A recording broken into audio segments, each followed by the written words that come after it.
Hi, this is Dr. A. Ganesh Raja, and this presentation is about alkaline phosphatase. Morning we have seen aminotransferases, that is transaminases, and this presentation is about alkaline phosphatase. We all know that this is an enzyme of cholestasis.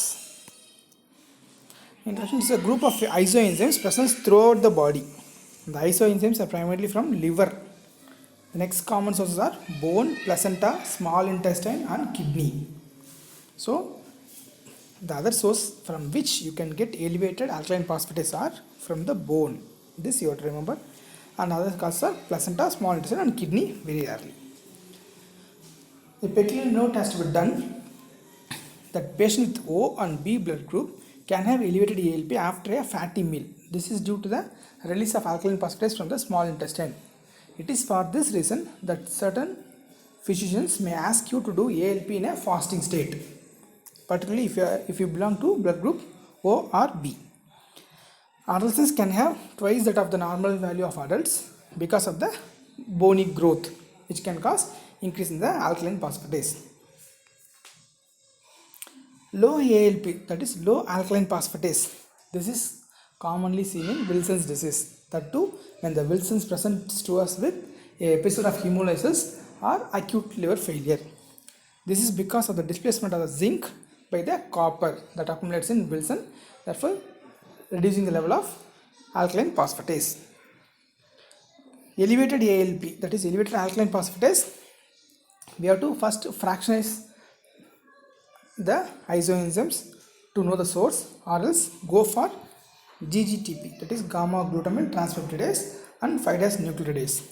These two will tell you that the elevated alkaline phosphatase is from liver.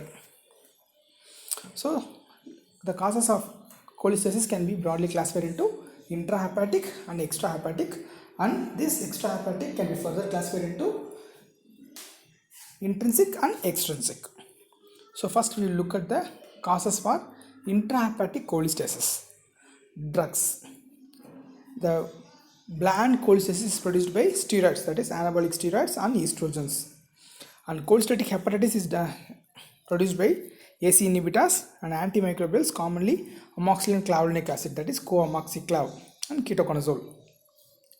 And granulomatous hepatitis is produced by allopurinol, sulfonamides, and our antiepileptics like carbamazepine and phenytoin. Vanishing bile duct syndrome is common with amoxicillin clavulanic acid, chlorpromazine, diacloxacillin, flucloxacillin, etc., and macrolides. The other causes for intrahepatic cholestasis are primary biliary cirrhosis and primary sclerosing cholangitis. And other causes for intrahepatic cholestasis are granulomatous liver disease, which could be of infectious origin like brucellosis, leprosy, and TB, etc., and sarcoidosis.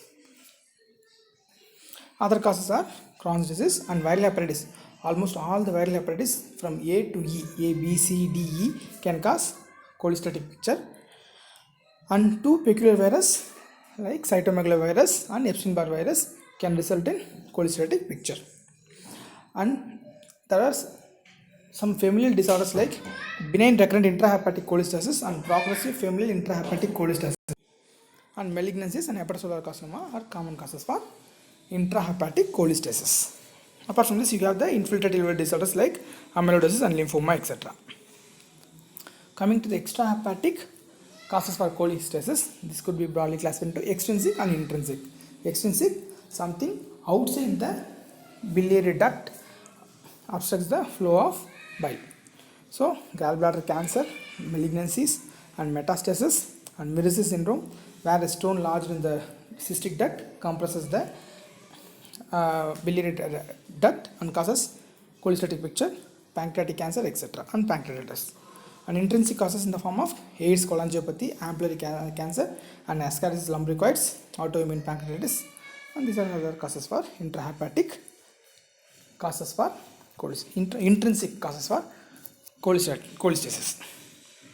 An approach: whenever you come across a patient with increased alkaline phosphatase, go for fractionation, because this will help you in identifying the source of alkaline phosphatase. If that is not possible, then check GGTP or 5-nucleotidase, of which GGTP is more liver specific.